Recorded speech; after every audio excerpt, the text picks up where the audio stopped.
והיא שעמדה לאבותינו, והיא שעמדה לאבותינו ולנו, שלא אחד בלבד עמד עלינו לכלותנו, עמד עלינו לכלותנו. והיא שעמדה לאבותינו,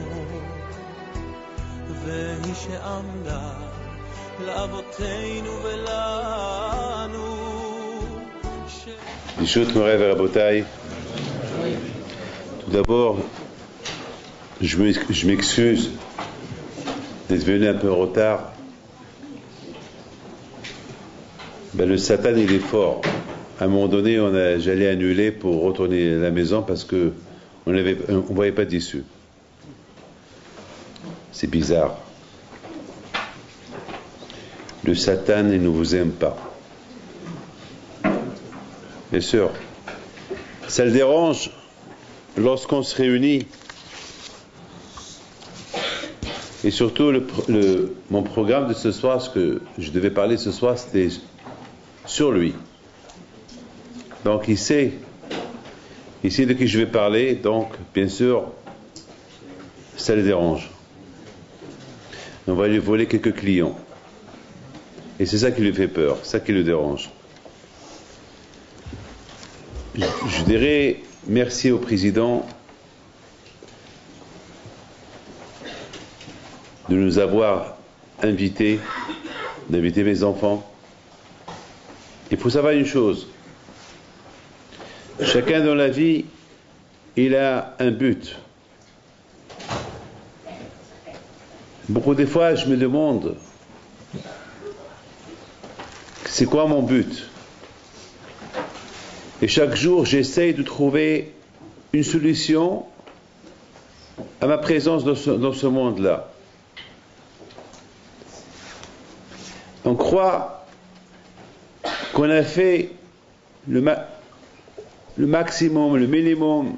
On croit qu'on a fait ce que personne n'a fait, ou peut-être on a assez fait. Mais lorsqu'on réfléchit un peu, on voit qu'on n'a rien fait. Lorsqu'on calcule par rapport à ce que Hachem fait pour nous, nous on ne fait rien du tout. Je dois la parole d'honneur, on ne fait rien du tout.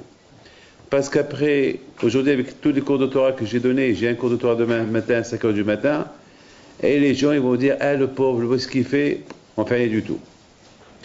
Vous savez, dans la paracha de cette semaine, la paracha Vaishlach, il y a, la Torah nous parle un peu de cette fameuse rencontre entre Yaakov et son frère Esav. Quel est le but de la Torah qui nous parle de cette rencontre? Qu'est-ce que la Torah veut nous apprendre de cette rencontre entre Yaakov et Esav? Deux frères qui se rencontrent. Et alors, qui se rencontrent? Où est le problème? Est-ce qu'il y a un problème de cette rencontre? Non, la Torah, elle fait de ça une histoire. La Torah, elle fait de ça une grande histoire. Elle raconte la rencontre de Yaakov et Esav. Et bien sûr, si la Torah nous raconte cette rencontre entre Yaakov et Esav, c'est qu'il y a quelque chose que nous, on va apprendre de cette rencontre. Mais ce qui est impressionnant, c'est que aussi la Torah, elle nous parle non seulement de la rencontre de Yaakov et Esav, mais la pré-rencontre. Avant que Yaakov il a rencontré Esav, il y a eu un malach, il y a eu un ange qui est venu quelque part gâcher cette rencontre, ou peut-être il voulait complètement tuer Yaakov. Alors si tu es Yaakov, il n'y aura pas de rencontre entre Yaakov et Esav. Alors écoutez très bien. Tout départ, tout a commencé avec cette fameuse idée que Yaakov a eue. Vaishlach Yaakov malachim lefanav. Yaakov il envoie des malachim, des messagers chez son frère. Il lui dit, j'ai habité chez Lavan pendant 22 ans. On va parler des histoires. Parce qu'il n'y a que notre vie, c'est une histoire. La vie juive de chaque jour, c'est une histoire. Et notre histoire, elle ne se termine jamais. Et notre histoire, c'est la suite de l'histoire de l'histoire.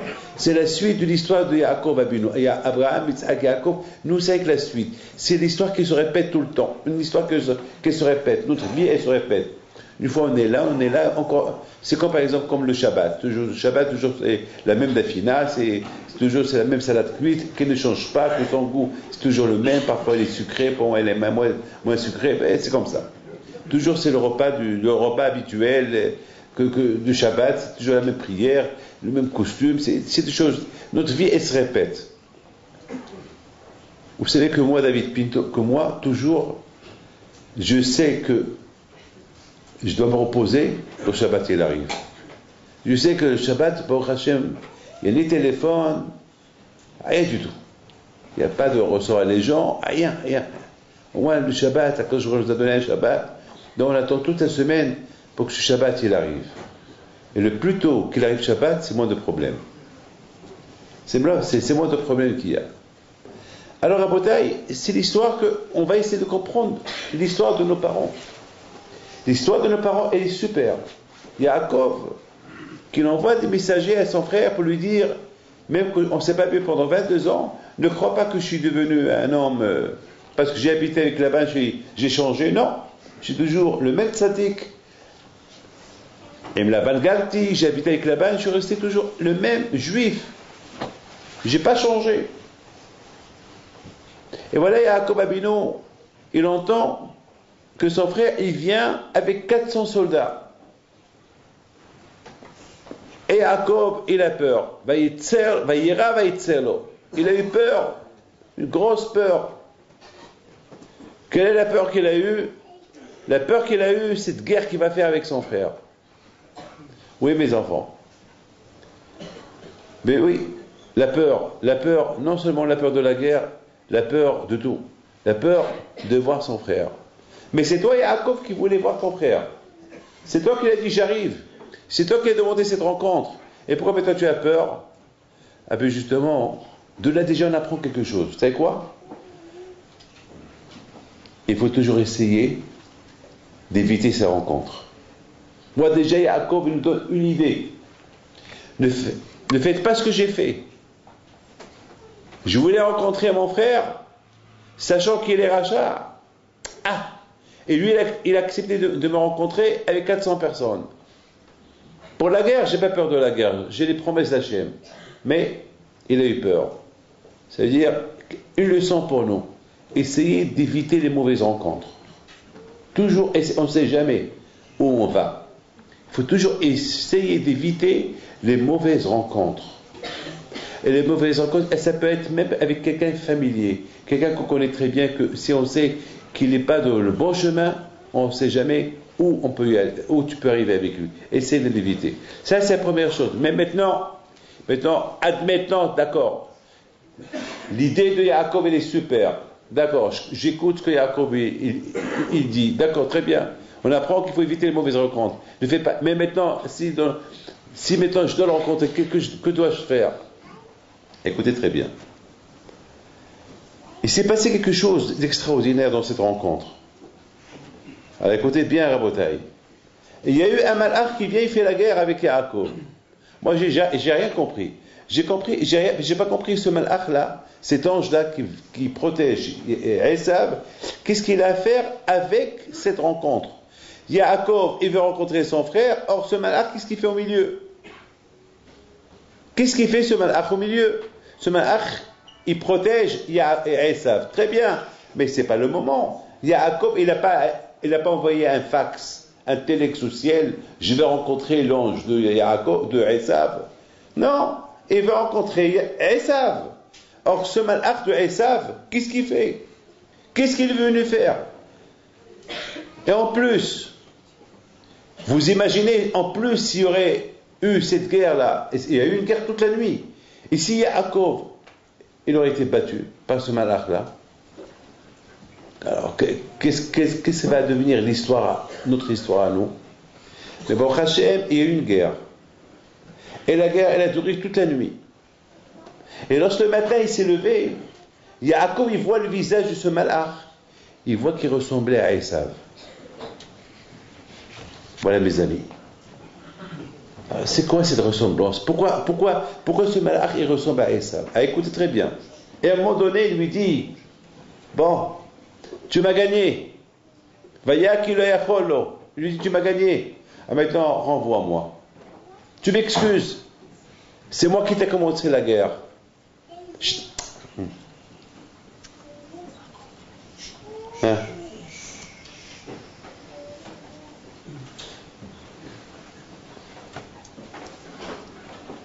Mes amis, à un moment donné,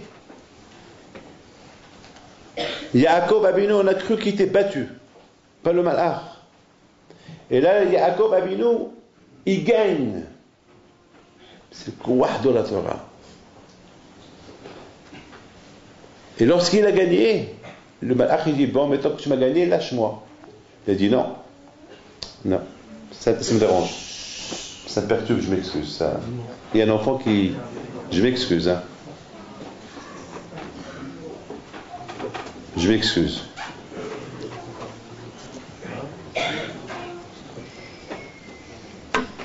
Alors, à Botaï,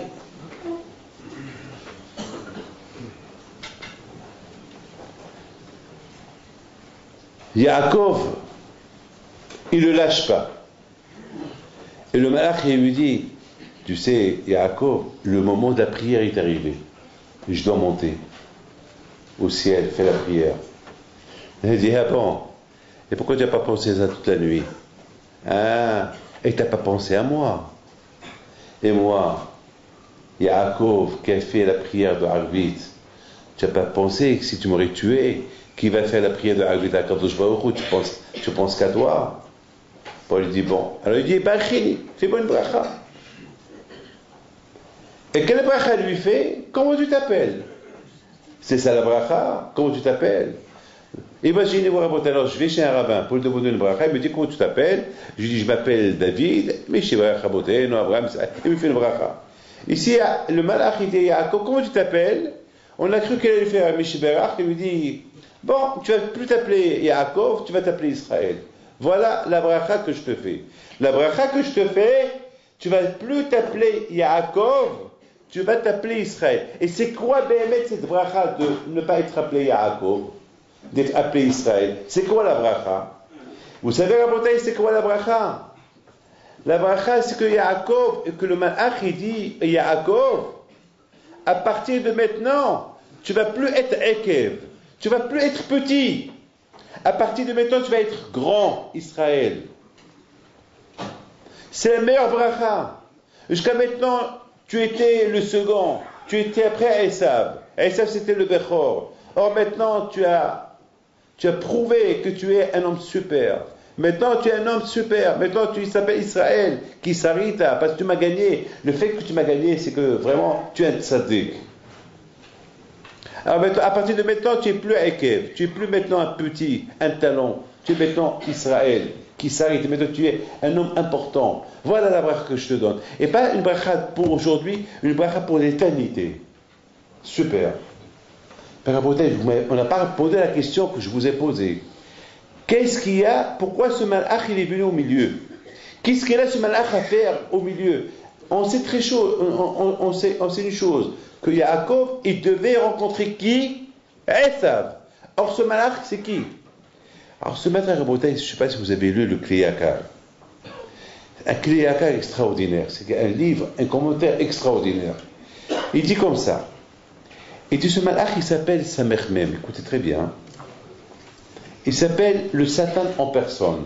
Il s'appelle le malach Mavet en personne. C'est lui le Satan, c'est le Samermem. Il s'appelle Smaël. C'est le malach qui protège Esav. Il est venu pour tuer Yaakov. En tuant Yaakov, c'est fini. Am Israël est perdu. Alors, si Am Israël est perdu, qu'est-ce qui va devenir le monde? Eh bien, qu'est-ce qui va devenir le monde? Alors, quand je l'ai choisi, il va désigner un autre. Mais autre ce Yaakov là, je l'écarte, je l'enlève. Ce Yaakov là, je l'enlève. Après, on verra plus tard. C'est ça la bataille, c'est comme ça. Israël est toujours comme ça.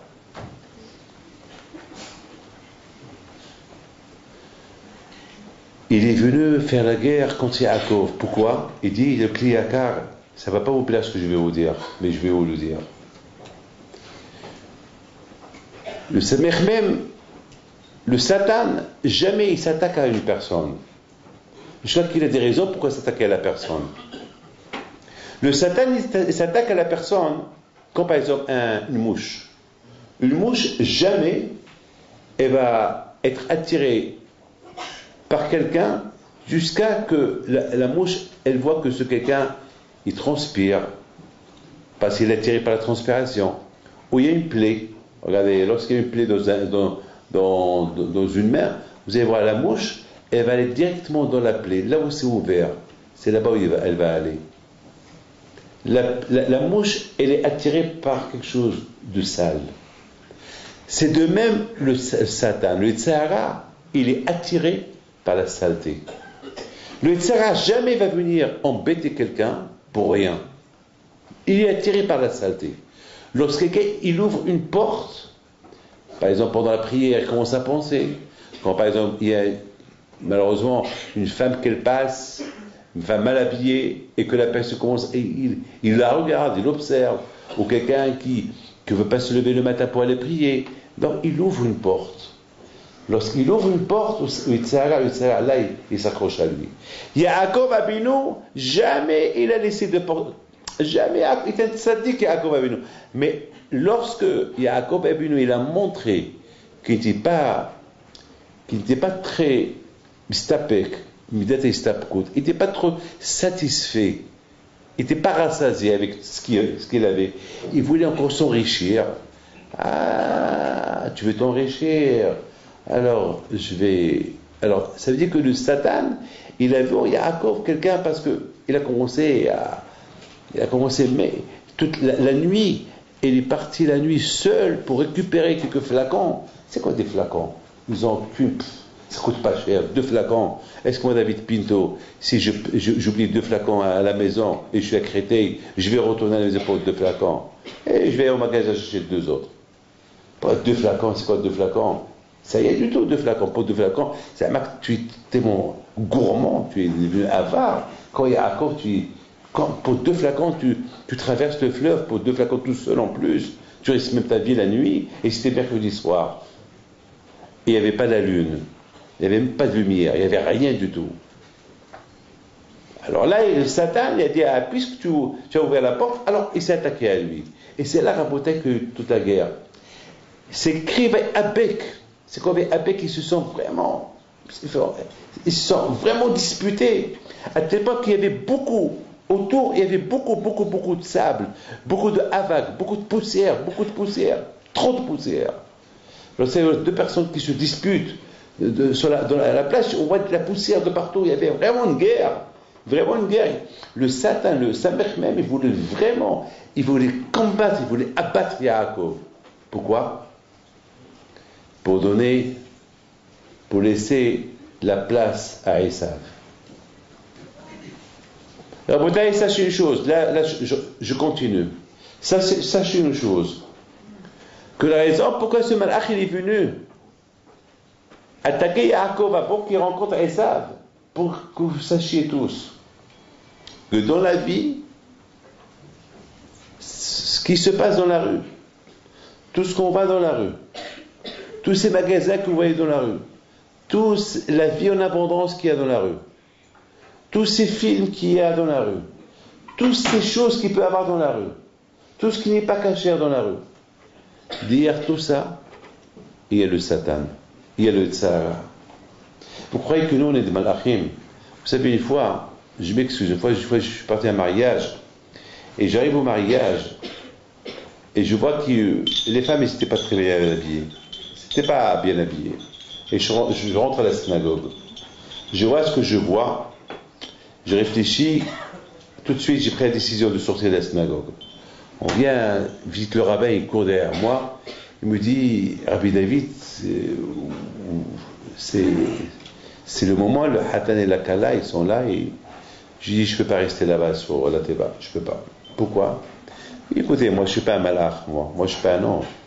Moi, je suis un être humain, moi, je ne suis pas un malach. Regardez dans quel état tout le monde est habillé. Je ne peux pas. Mais du coup, David, quand même, faites un effort. Je dis, comment tu voulez que je fasse un effort? Quel effort je vais faire? Quel effort?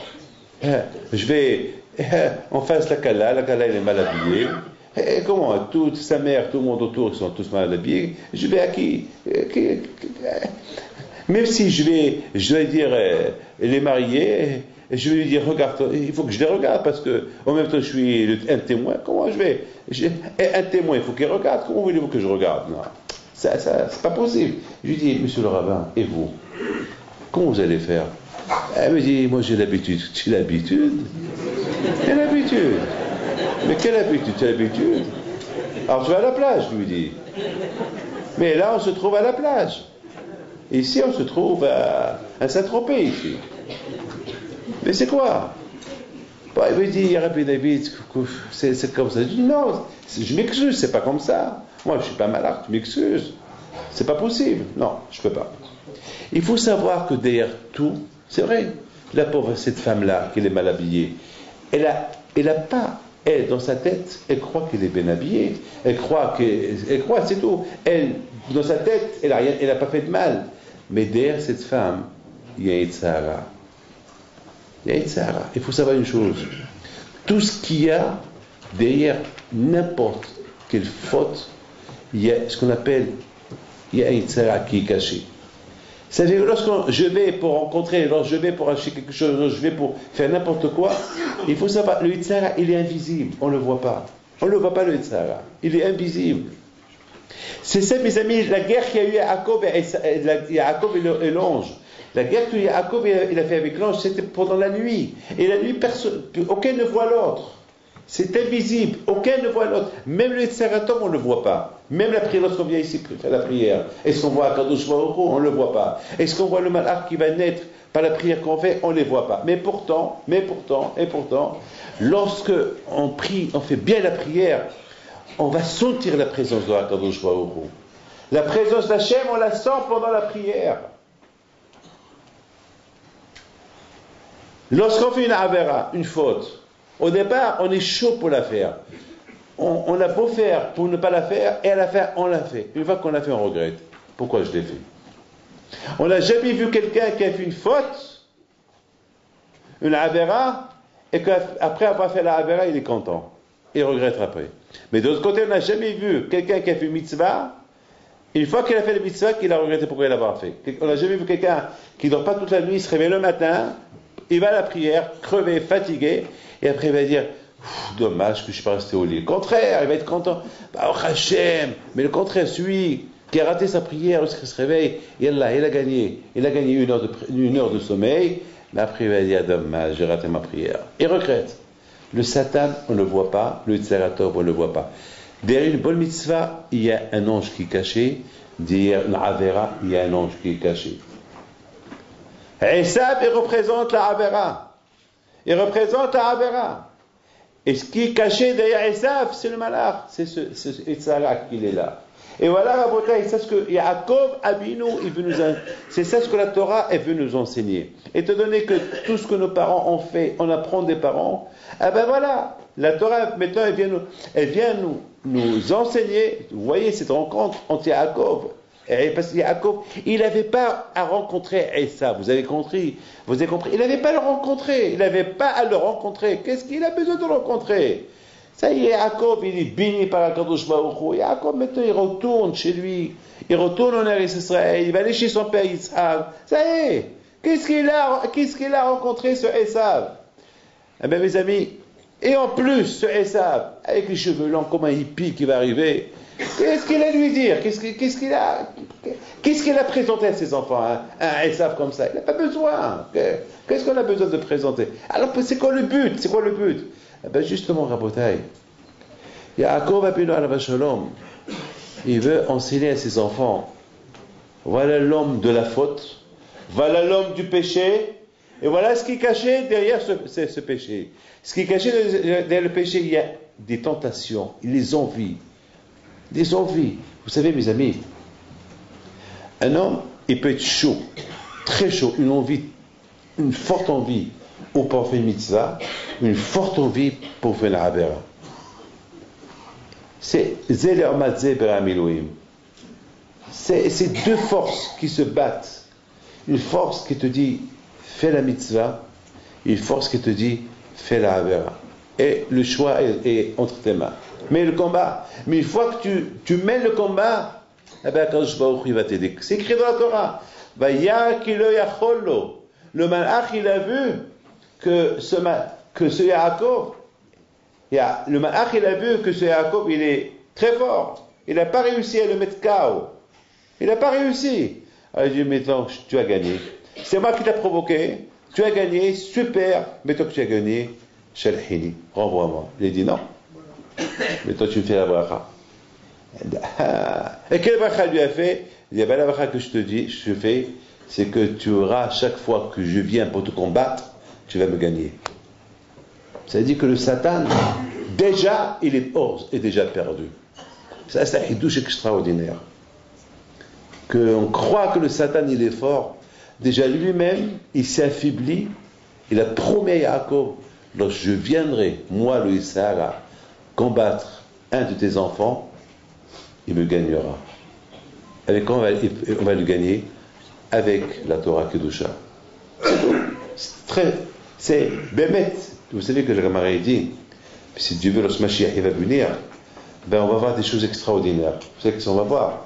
On va voir que Hachem, on va demander à Kadosh Baruch Hu, on veut voir le Yitzhara, on veut le voir. Parce que le Yitzhara, on ne le connaît pas, on ne l'a jamais vu. Moi, je ne l'ai jamais vu. Moi, je l'ai vu uniquement de les tentations que j'ai pour faire une Avera, et lorsque je le gagne, je suis content. Je vous raconte une chose. Souvent, alors déjà, je t'ai mis ce que la Gemara dit. La Gemara dit que le Mashiach, il va venir vers Hachem, il va se passer que nous, les Juifs, on va dire à Hachem, maintenant que Mashiach il est venu, on veut voir le Yitzhara, comment il est. Alors quand je vais lui dire, voilà, venez, je vais vous le montrer. Et puis voilà, il va nous montrer le Yitzhara aussi grand qu'une montagne. Et les tzadikim, ils vont voir cette montagne. Une montagne énorme, des milliards de kilomètres de hauteur. Et les tzadikim vont commencer à pleurer. Ils vont dire, c'est contre celui-là qu'on a combattu lorsqu'on était encore, avant que Mashiach est venu, à Evor Hashem. Aussi fort que le tsar il est grand, on a réussi à le combattre. Maintenant les Réchaïm vont dire à Kadosh Baruch Hu, mais nous on ne voit pas le tsar où il est. Kadosh Baruch Hu leur dit, vous ne le voyez pas? Comment eux ils le voient et vous ne le voyez pas? Alors ils vont dire, mais on ne le voit pas. Alors finalement Kadosh Baruch Hu leur dit, il va leur pointer sur une aiguille. Une aiguille. Vous savez, tous les aiguilles, un tout petit trou de l'aiguille. Ce petit trou-là. Et le Hachem va dire au Shaim, voilà le Yitzhara. Il va commencer à pleurer. Et pourquoi vous pleurez? Il est aussi petit que ça, il nous a eu. Aussi petit que ça. Parce qu'au fait, mes amis, le Yitzhara, ça dépend comment il vient. Ça dépend comment il vient. Vous savez que le Yitzhara, c'est une force. Ne croyez pas que le Yitzhara, c'est comme ça. Alors, je vais vous raconter une histoire personnelle qui m'est arrivée. Vous savez qu'une fois, j'étais en Angleterre et je devais partir en Israël. Et il n'y avait pas de vol direct d'ici parce que c'était complet, donc je devais y aller. Donc je suis parti par Londres. Et c'était pendant l'intifada. C'était la première intifada, je crois, il y a à peu près une dizaine d'années ou 12 ans. À cette époque, il y avait encore des kamikazes à gauche, à droite. Donc il y avait beaucoup de tension en Israël. Donc bien sûr, c'était vraiment, là, c'était dangereux. C'était un danger en Israël. On ne pouvait pas savoir quel bus il allait exploser. Il y avait la peur. Donc bien sûr, les Juifs pour Hachem, c'est pas ça qui les avait peur. Les gens partaient en Israël. Bon, moi je devais partir. Je suis parti par Londres. Et puis voilà, j'entends le mot Middle East. Middle East, c'est le Moyen-Orient. Donc ça veut dire qu'il y avait là-bas la télévision de l'aéroport et puis les informations. J'ai dit, tiens, je vais aller écouter les informations. Je ne vois pas la télévision pour ne pas que quelqu'un passe et voit que j'étais en train de voir. Donc je ne vois pas. Mais j'étais debout et j'écoute les informations. Voilà, j'écoute les informations. Et voilà, comme on écoute la radio, j'écoute les informations, et finalement, on nous appelle pour rentrer, c'était le moment pour rentrer, et puis, je rentre à l'aéroport, je rentre dans l'avion, mais en rentrant dans l'avion, je me suis tourné. Et alors, je me suis tourné uniquement parce que c'est ça le Satan. Le réflexe de tourner, d'où ça venait cette voix-là. Bon, j'ai capté la femme qu'elle parlait. Pour moi, c'était une vieille femme, tout ça. Mais quand il dit Hafetz Haïm, le Tzahara, avec lui, il n'y a pas de vieux ou vieille. Une fois, Hafetz Haïm était il était à la yeshiva, il y a une vieille femme qu'elle rentre et elle lui propose un thé. Il était vieux, Hafetz Haïm, il avait peut-être un peu plus de 80 ans, très vieux. Et Hafetz Haïm lui a dit ça va. Et elle lui apporte un café, un thé ou un café. Elle a fait un peu de nettoyage. Et le lendemain, encore le Hafetz Haïm, il était là, elle était encore là. Alors il pose la question, mais qu'est-ce qu'elle fait celle-là ici? Et on dit, je crois qu'elle est venue te faire encore un café, comme hier. Ah bon? Alors ça veut dire que chaque jour elle va faire un café. Elle a dit, elle a commencé à crier, non madame, je vous en prie, Toda Rabba, que le bon Dieu te protège. Il a fait une grande mishberach, ne viens plus, voilà de la bracha. Alors il lui dit, mais vous savez qu'il se route pour moi de te servir, et que le bracha, lui a dit, la bracha, je te la donne d'ici jusqu'à Mashiach, je te la donne, et qu'il ne vient pas. Voilà, la bracha ne vient pas. Avant que je m'énerve, si je m'énerve, là je vais... Attends. Alors tous les élèves, ils ont dit, Hafetz Haïm, Kodarab, il est vieille. Allez, vous êtes un regardez. Vous voulez rigoler? Ah, je vais vous faire rire. Mais ça ne va pas vous plaire, mais c'est pas grave, on va rigoler un peu, c'est samedi soir. Voilà. Comme ça, on passe une bonne semaine. Ça, c'est quelqu'un qui vient chez moi à New York. C'est le pauvre, Miskin, le pauvre, il a passé tellement de souffrance. Et le pauvre, Miskin, à un moment donné, il me dit, bon, Rabbi David, c'était un Shabbat, on était qui me l'a raconté. Il me dit, Rabbi David, vous savez, on va se détendre un peu, vous et moi. Vous avez passé une semaine très très dure, et je vous raconte une histoire.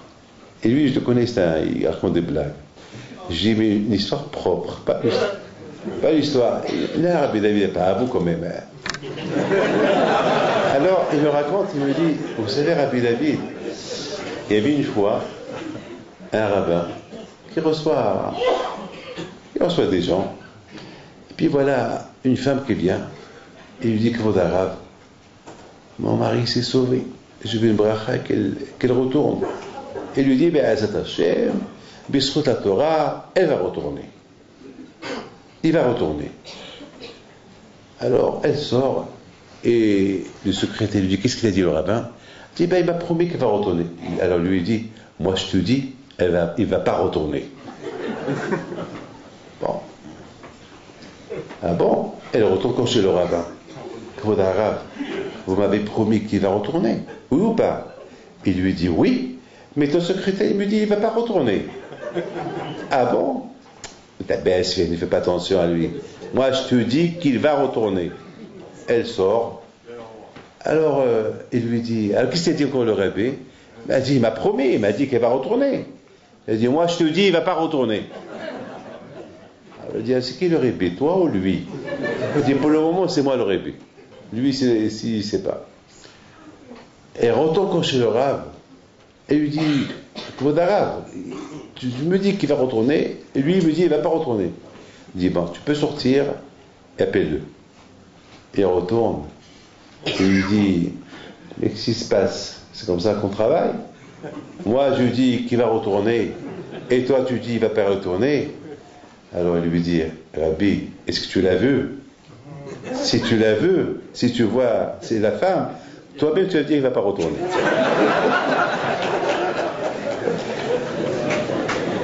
Alors,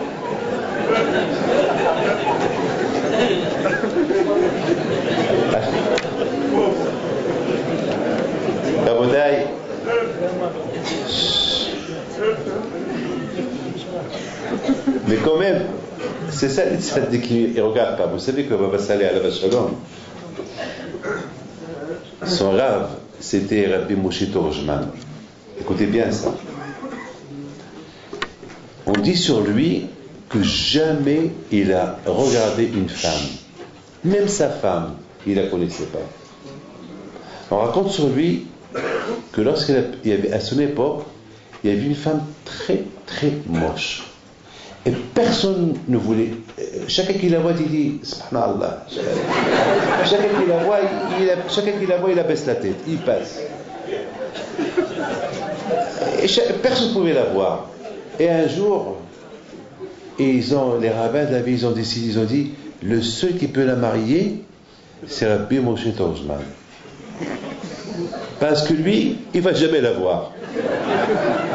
Effectivement, il s'est marié avec elle, et il a eu avec elle des tzadikim. Il a eu des tzadikim. Ça, c'était, Rabbi Moshe Torjman, c'était le rab, c'était lui qui a enseigné la Torah à Baba Saleh Alav Shalom. C'est connu cette histoire, très connu cette histoire. Il y a Rabbi Matia Ben Harash, il y a beaucoup de tzadikim, jamais. Ils faisaient attention avec leurs yeux. Parce qu'on ne peut pas savoir. Derrière ce regard, qu'est-ce qui est caché? Derrière ce que tu vas voir, qu'est-ce qui est caché? Moi, dans mon bureau, il y a toujours là-bas des photos de tzadikim. Toujours. Pourquoi? Parce que lorsque je reçois des femmes, mes yeux sont. Je regarde, voilà, que leurs écoutes me protègent. On n'est que des êtres humains. On n'est que des hommes. Comme je viens de vous dire, avec chaque regard, qu'est-ce qui peut être caché? Et je n'ai pas terminé mon histoire. Alors j'ai pris l'avion, et je n'ai pas fini Israël. Après une semaine, j'étais en train de faire la Hamida, et soudainement, de ma tête, ça passait le souvenir de ces informations que j'ai écoutées à l'aéroport de Londres. Allez, j'ai dit, après je me suis un peu renforcé pour les éloigner de mes oreilles. Et encore, pendant 5 ou 6 ans, ça se répétait, ces informations de ma tête. Jusqu'à que j'ai prié à Hachem. J'ai dit, bon, j'aurais dû pas, même ces informations-là, les écouter. Bon, je les ai écoutées. Maintenant, ça, il ne faut pas. Maintenant, tu me pardonnes. La bataille, c'est ce que Yaakov Abinu, il veut nous enseigner. Il veut nous enseigner à rencontrer la Avera.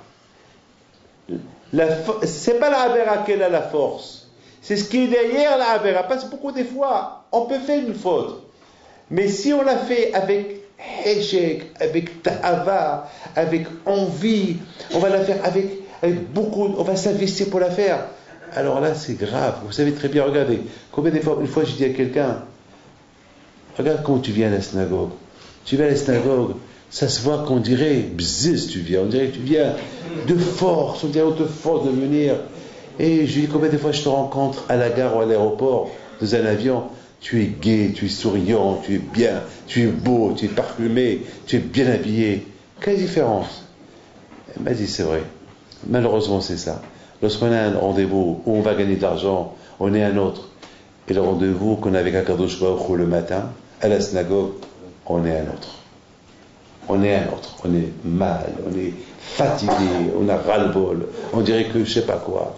Vous voyez, la faute, Esav, il représente la faute. C'est ce que Yaakov veut enseigner à ses enfants. Esav, il représente la Avera. Mais qu'est-ce qui est caché derrière cette Avera? Parce que une Avera, une faute, elle a beaucoup de degrés. Et il y a une faute qui peut avoir, comme par exemple le feu. Le feu, il y a beaucoup de degrés dans le feu. Il y a 1 degré, 2 degrés, 3 degrés, il y a 1000 degrés, il y a 1 milliard de degrés. Alors dans le soleil, c'est des millions de degrés. La faute aussi, beaucoup de fois, une faute, elle est faite comme ça, sans le vouloir, avec le plaisir de la faire. Mais il y a des fautes qu'on fait, c'est le show, c'est vraiment avec beaucoup d'investissement. Vous savez que dans la Gemara dit par exemple, une femme adultère, qu'elle a fait de l'adultère à l'époque, sa punition, elle était moins qu'une femme fiancée qu'elle avait avec un autre. A priori, on devait dire le contraire. A priori, on aurait dû dire une femme mariée qu'elle a fait l'adultère, elle devait être punie plus qu'une fille fiancée qu'elle n'est pas encore mariée. Et or la Torah, elle punit plus la fille fiancée plus que la femme mariée. Pourquoi? Et les livres, dans Hachamim, ils expliquent, ils disent, une femme mariée, lorsqu'elle fait l'adultère, elle a toujours peur de son mari.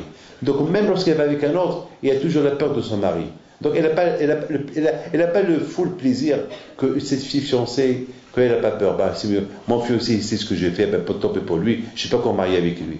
Donc elle a eu plus, le plaisir qu'elle a eu, c'est plus que... Donc chez Akadosh Baruch Hu, les mitzvot et les fautes, selon comment on s'investit pour les faire, c'est là où il va y avoir ou la punition ou la récompense. Selon comment on s'investit. Regardez, un pauvre et un riche. Un pauvre qui va donner 1 euro à la tzedaka. Il va venir un riche qui va donner 1000 euros à la tzedaka. Chez Akadosh Baruch Hu, qui compte le plus? Le pauvre. Parce que le riche, il a 1000 euros. Et s'il les donne, c'est rien du tout pour lui. Mais ce pauvre qui donne 1 euro pour lui, c'est une baguette qu'il peut acheter, c'est une vie pour lui. Donc lui, le pauvre, il a fait un effort. Je vous donne la parole d'honneur. Je connais des gens qui viennent me voir tous les 2 semaines, 3 semaines, ils me donnent, je sais ce qu'ils font, je sais le travail qu'ils font. Et les pauvres, ils laissent 10 euros ou 5 euros. Et je lui dis, après il va y avoir quelqu'un qui va laisser 10 fois ou 1000 fois plus. Je sais que Akadosh Baruch Hu, ces gens-là qui ont moins, qui font l'effort, ben dès qu'Akadosh Baruch Hu, ils les aiment plus. Mes amis, c'est ce que Yaakov veut nous enseigner. Yaakov Abinu, il veut nous enseigner un enseignement extraordinaire. Lequel? L'enseignement est le suivant, que derrière la faute, il y a un ange, il y a un Yitzhara. Et ce Yitzhara, c'est lui qui va chauffer la personne pour bien faire la Avera avec enthousiasme, avec force. À toi de le battre. Mais quand tu vas le battre, s'il n'y a pas de Torah. S'il y a la Torah, alors tu vas le combattre. Mais si tu n'as pas la Torah, qu'elle va t'aider pour le combattre? Comment tu vas le combattre? Tu vas craquer, tu vas tomber. Et c'est ça Yaakov. Yaakov Abinu à la vache, c'était le symbole de la Torah. D'ailleurs, Yaakov, il dit à Esav, j'ai habité avec Laban et je suis resté le même tzaddik. Là, le Satan lui dit, ah bon? Ah bon? Tu te lances des fleurs? On va essayer. Ah. Tu crois que tu es super? On va essayer. Et il a essayé. Le Yitzhara, toute la nuit, toute une nuit, une guerre. Et qui a protégé Yaakov pour ne pas tomber entre les mains du Yitzhara? Que ce Satan-là, c'est la Torah qu'il avait. Si vous lisez le Zohar, ce qu'il dit, le Zohar, il dit une phrase extraordinaire. Il dit, vers le matin, lorsqu'il commençait à faire jour, lorsqu'il a vu le visage de cet ange-là, il ressemblait à Esav. Il ressemblait à Esav. Ça veut dire, l'image, elle est comme ça. Lorsqu'un homme, il va pour fauter, ben c'est la faute elle-même qui va venir. Mais ça dépend comment l'homme va faire cette faute. Mais le malach qui est derrière cette faute, il va tout faire pour que l'homme il a fait de toutes ses forces. Et après il va regretter. Mais écoutez très bien. Yaakov Abinu, une fois qu'il a battu, il lui dit, comment tu t'appelles? Alors il lui dit, je m'appelle. Je ne dis pas, j'ai pas de nom. Et pourquoi tu me demandes mon nom? Je vous pose une question. Mais moi je sais comment il s'appelle ce malach-là. Je sais qu'il s'appelle Smaël. Smaël, il dit kliyakar du verbe samer, même aleph. Mais samé. Il aveugle. Le Yitzhara, il aveugle. Sommet. Il aveugle la personne.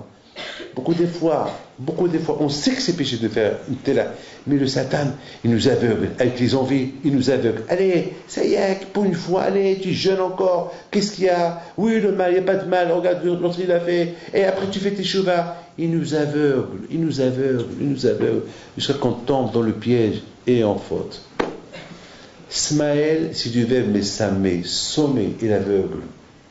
Il aveugle la personne. Beaucoup de fois, il y avait cette semaine, il y a un couple qui sont venus me voir. il y a toujours des disputes avec eux entre le Shabbat. Parce que les deux, c'est des fumeurs. Les deux, c'est des fumeurs. Elle fume, lui, il fume. Et c'est vraiment, c'est les deux, ils fument une cigarette, une après l'autre. Les deux. Et puis, et chaque Shabbat, et chaque jour de fête, c'est la guerre. Alors, Shabbat, cette histoire s'est passée à peu près 2-3 semaines avant que je suis parti au Brésil. Alors, à un moment donné, il voulait la répondre, mais qu'est-ce qu'elle fait? Elle sort, elle claque la porte, elle s'en va. La colère qu'il n'a pas pu la répondre, il va, il allume une cigarette. Mettons, elle n'est pas partie. Elle était à la maison, elle était plutôt dans les escaliers. Elle rentre, elle le voit avec un cigarette dans ses mains, le Shabbat.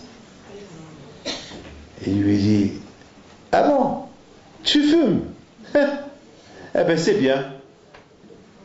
Elle dit rien du tout. Elle rentre, elle ouvre son sac, elle aussi elle prend une cigarette, elle allume. Et les deux ils ont commencé à fumer. Et ça les a calmés. Ça les a calmés. Et les deux ils m'ont raconté.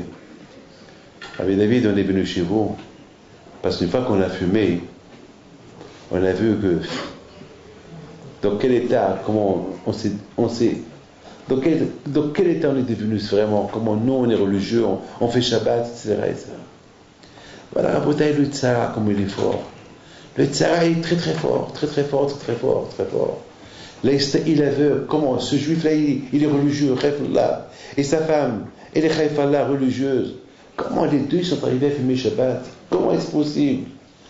Et les enfants qui sont à la maison, qui s'y voient, ils voient les parents qui fument la cigarette, ils allument la télévision. C'est tout. Qu'est-ce qu'il leur reste? Papa, il fume, maman, il fume, qu'est-ce qu'il faut les enfants? Eux, ils ne fument pas, ils allument la télévision. Qu'est-ce qui se passe? C'est péché? C'est péché? Mais papa, c'est péché? Mais tu fumes la cigarette Shabbat. C'est ça la bataille. Derrière une avera, derrière une faute, derrière un lot assez, il y a un malach, il y a un ange, il y a un Eitzara fort qui te pousse à le faire. Je dis oui, la Torah dit non, toi tu fais, ça y est, pour une fois, allez, allume pour te calmer, allume la cigarette, allez, fume. Et voilà, ça c'est ce que Hachem, on dit, ah, ça c'est reh, ça c'est du vent, ça c'est rien du tout, c'est walou, c'est rien du tout. Il y a une femme qui vient chez moi. Son mari était malade.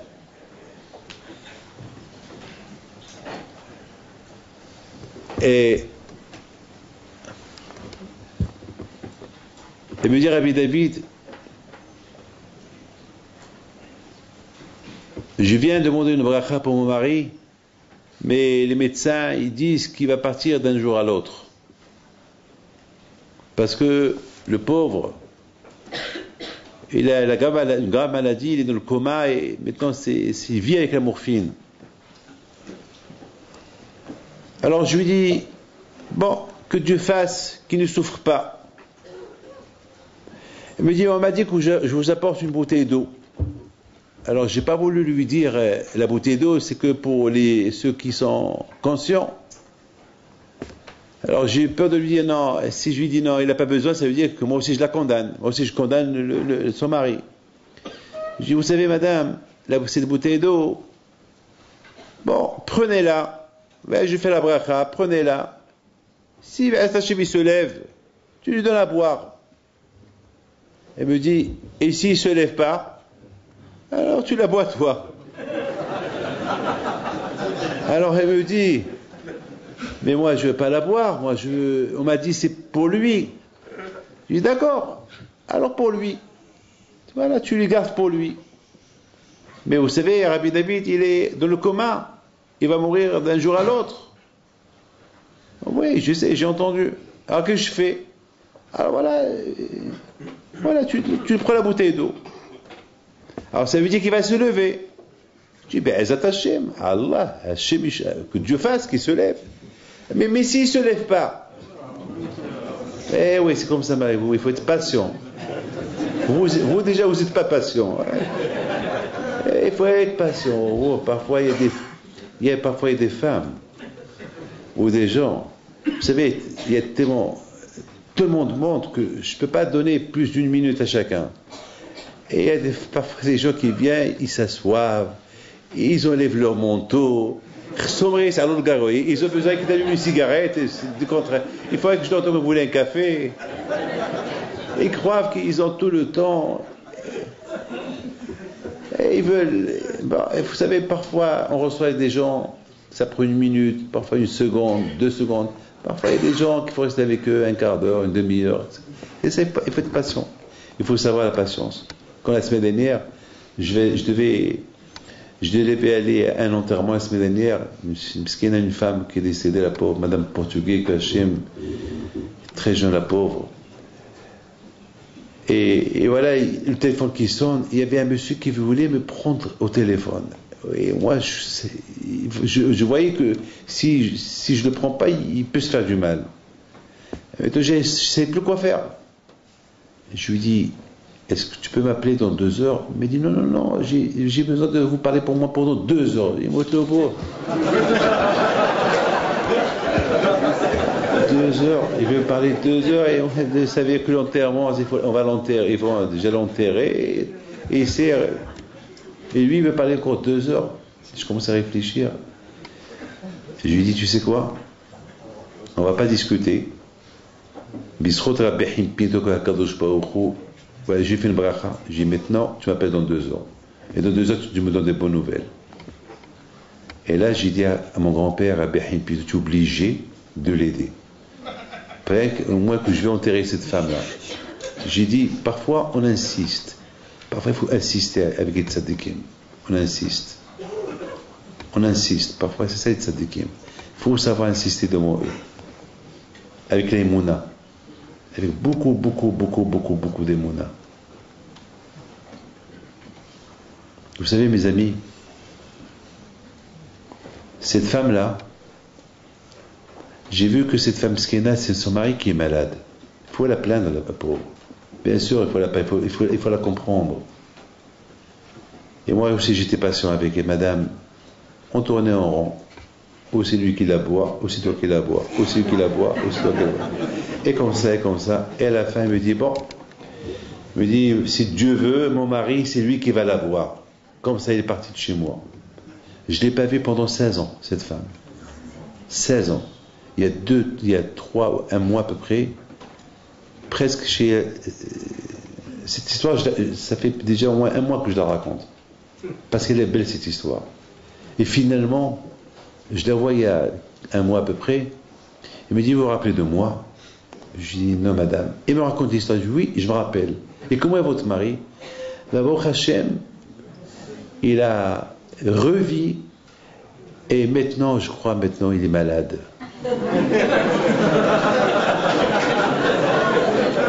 Et encore, elle m'apporte la bouteille d'eau. Hein? Encore. La bouteille d'eau encore. Et elle me rapporte encore la bouteille d'eau. Je dis, mais attends, avant qu'on parle, dis-moi ce qui s'est passé exactement.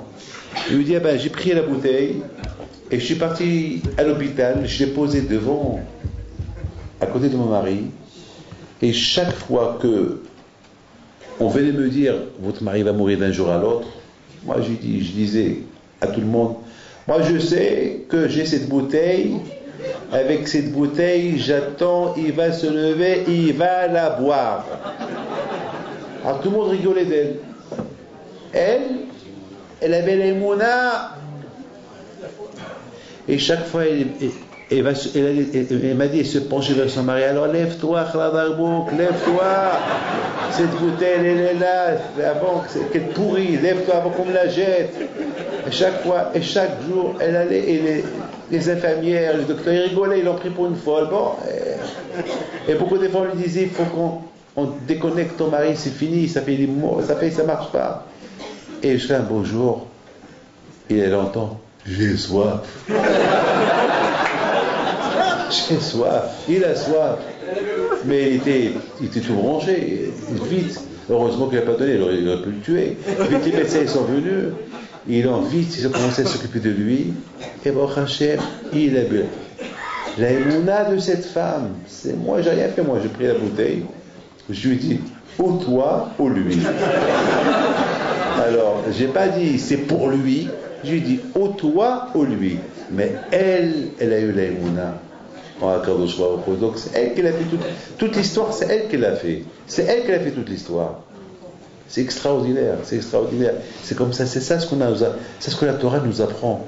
Quand jamais Abraham, Isaac et Yaakov, jamais ils ont contesté les paroles d'Akadosh Baruch Hu. Toujours. Mais maintenant il y a un problème. Il dit comment tu t'appelles? Et le malach il dit pourquoi tu demandes mon nom? Mais moi je me pose la question. Et pourquoi pas? Comment Yaakov il lui dit comment tu t'appelles? Mais moi je sais comment il s'appelle. Quelle est la raison que Yaakov dit comment tu t'appelles?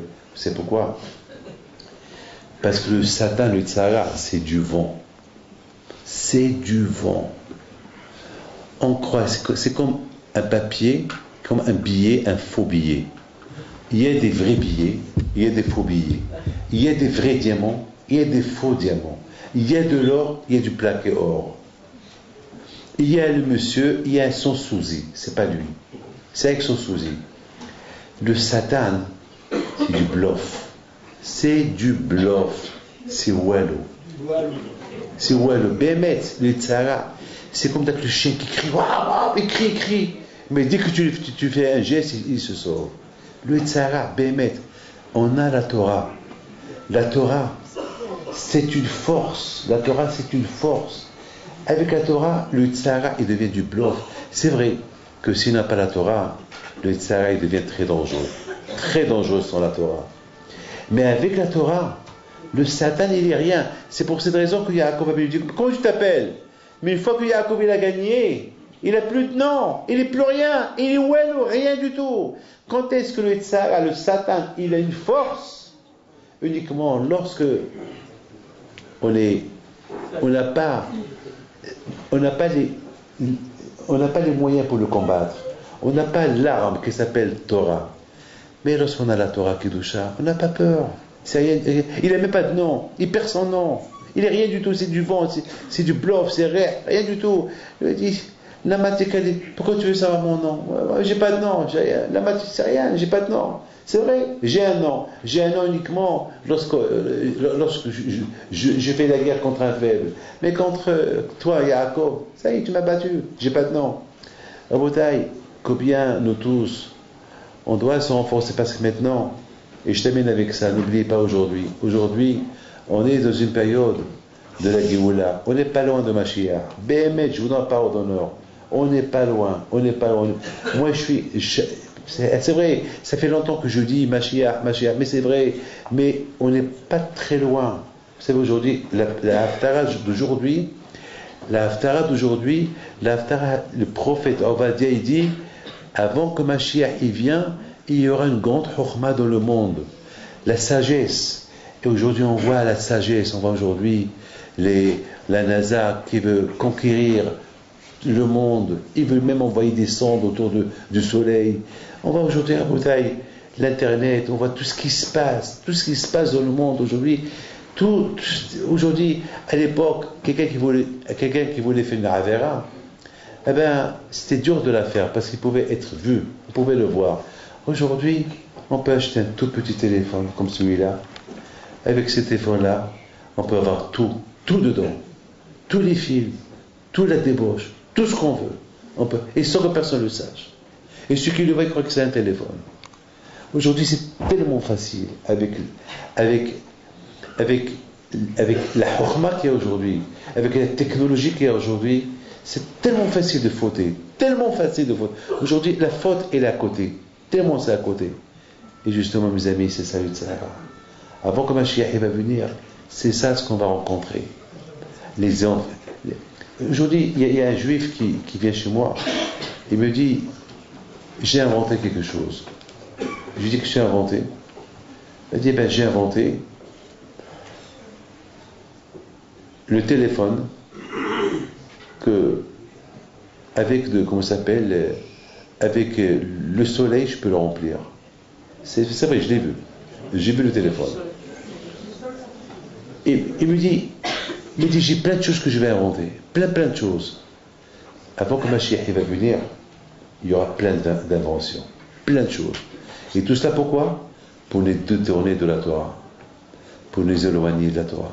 Regardez aujourd'hui, à l'époque, à l'époque où j'étais encore à la yeshiva, il n'y avait même pas le téléphone à la yeshiva. Il n'y avait même pas. Je recevais de chez mes parents du courrier une fois tous les 7-8 mois. Je ne savais même pas si mon père était vivant ou mort, à l'époque. À l'époque, je ne savais même pas. Aujourd'hui, qui n'a pas de téléphone? 3, 4. Aujourd'hui, la vie est devenue tellement simple. Le Satan, il est devenu à la porte de chacun de nous. Et malheureusement, tout cela pourquoi? Pour en profiter de la vie. C'est vrai, l'Internet, il est super. Pour le travail, c'est bien. Mais c'est pas bien. Dans l'Internet aussi, il y a des choses pas bien. C'est vrai qu'il y a des cours de Torah dans l'Internet. C'est vrai, on peut trouver, on peut faciliter la vie, on peut faire du business avec Internet. Mais de l'autre côté, les dégâts qu'elle peut apporter à Ahmed Selam, et combien de divorces il y a, et combien des enfants qui sont tombés en péril, et combien. Ça veut dire, à Botaï, avant que Mashiach il vient, c'est ce qu'on va. Et on va avoir ma match le Satan à côté. Il faut le combattre. C'est une grande guerre. Mais au fait, Rabotaï, je termine avec ça, je m'excuse de prendre votre temps. Excusez-moi de prendre votre temps. Et je vous dis simplement une phrase. Vous savez, la semaine dernière, je ne veux pas dire où j'étais. Je n'ai pas le droit de vous dire où j'étais. J'étais dans un pays. Et lorsque j'étais là-bas, je suis rentré dans... On m'a invité pour aller placer mes zuzas quelque part. Et j'ai vu que j'avais encore du temps avant que je vais à l'aéroport. J'ai dit, bon, je vais aller placer mes zuzas. Il y avait une maison, il y avait au moins 40 chambres. 40 chambres. Il y avait un salon, qu'est-ce que je peux, un salon 1000 mètres carrés. Maman, Stade de France. Stade de France. Et je commençais, et j'avais mes zuzas dans les mains. Je lui dis, vous savez que, combien de chambres vous avez? Avec à vue d'œil, il avait besoin moins de 200 mezuzot. Moi, 200 mezuzot. Il me dit, non, je veux une mezouza par... une mezouza. Je dis, où je vais la mettre? Il me dit, ben on va la mettre. Il demande à sa femme, il appelle sa femme. Alors, où le rabbin va mettre les mezuzah? Ben, où, je sais pas, où, on la met. Et même... on la met à côté du coffre.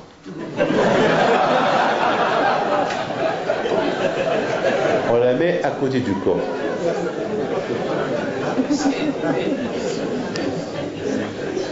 Je lui dis, monsieur, avec tous les agents, avec tous les gardes-corps qu'il y a ici, pourquoi je vais la mettre à côté du coffre? Il me regarde et me dit, ben justement, c'est contre ces gardes-corps que j'ai, que je ne sais pas ce qu'ils peuvent me faire. C'est pour eux.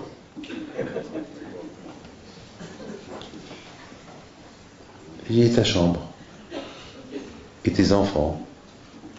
T'as pas peur qu'il t'arrive quelque chose? Tu as peur que de ton argent? Il me regarde.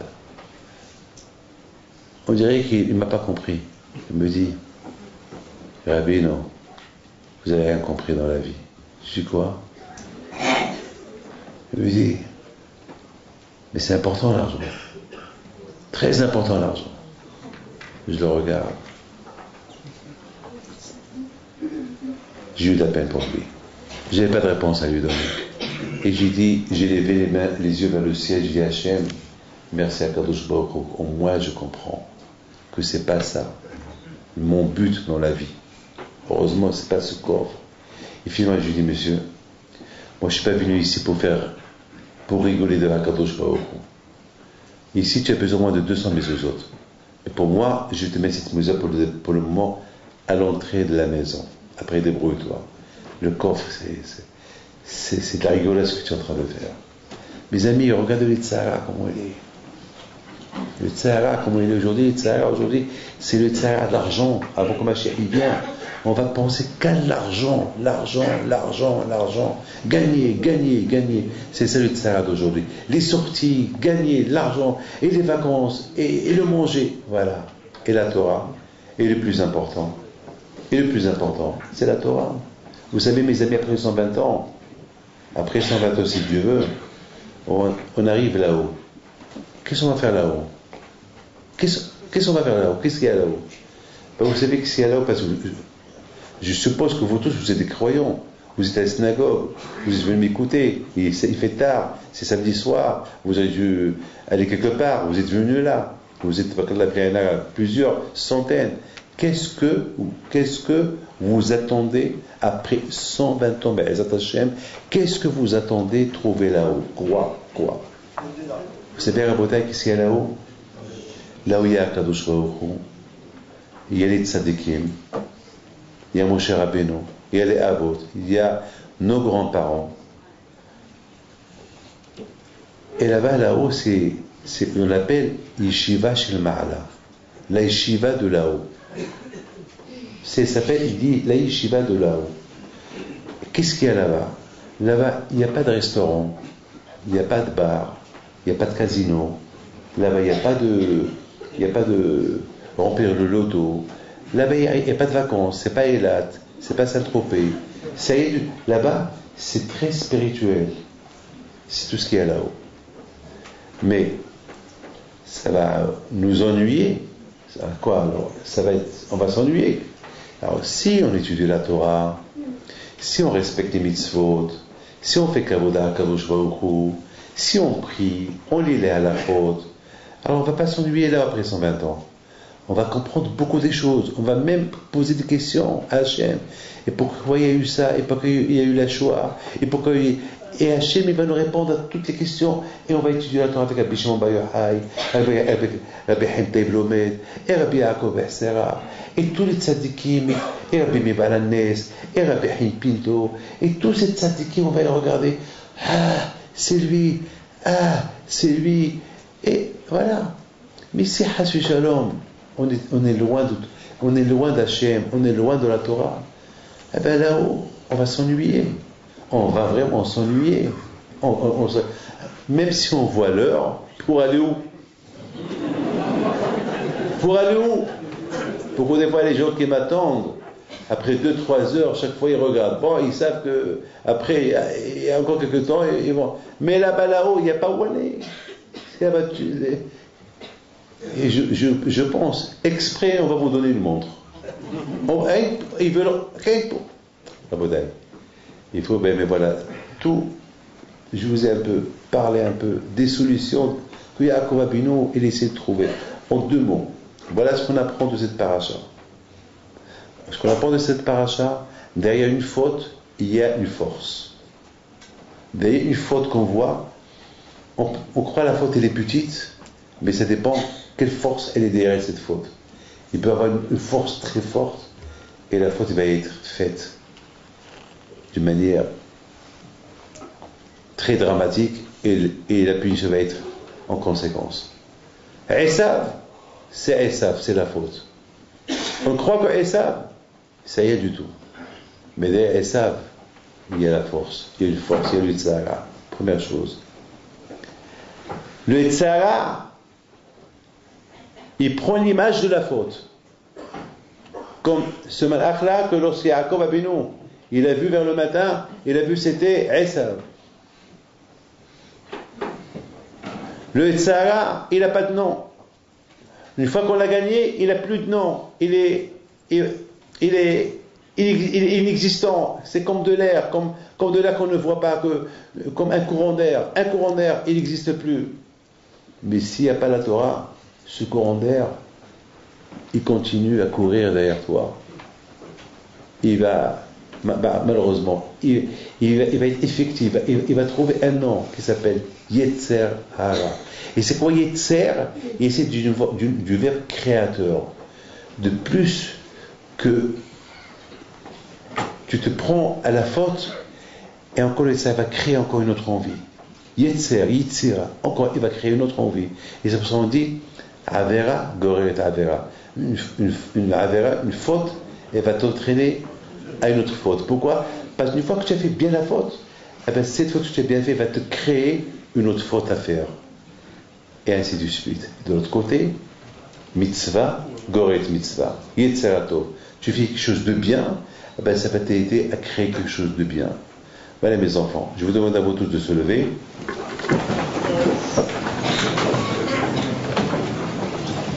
Shema Israël, Adonai Eloheinu, Adonai Echad. Adonai Melech, Adonai Malach, Adonai Imloch, Leolam Vaed. Adonai Melech, Adonai Malach, Adonai Imloch, Leolam Vaed. Ana Adonai Hoshi'ana. Ana Adonai Hoshi'ana. Ana Adonai Yatzlichana. Ana Adonai Yatzlichana. Je vous bénis que Akadosh Baruch Hu, il vous protège, il vous donne la santé, bracha, l'etzlaha. Que Akadosh Baruch Hu, vraiment du fond du cœur, merci d'être venus nombreux et je m'excuse de votre patience. Et Bisrot Torah Kedusha, que Akadosh Baruch Hu vous protège de Aïnara, que je vous donne un bon mazdal qui est ratson. Pour ceux qui ne sont pas mariés, que je leur donne un bon mazdal. Pour ceux qui n'ont pas d'enfants, que je leur donne des enfants. Et pour ceux, pour ceux qui n'ont pas de panassa, que Hachem leur donne une bonne panassa. Et que Akadosh Baruch Hu, il donne une bonne délivrance à toutes les femmes qui sont enceintes.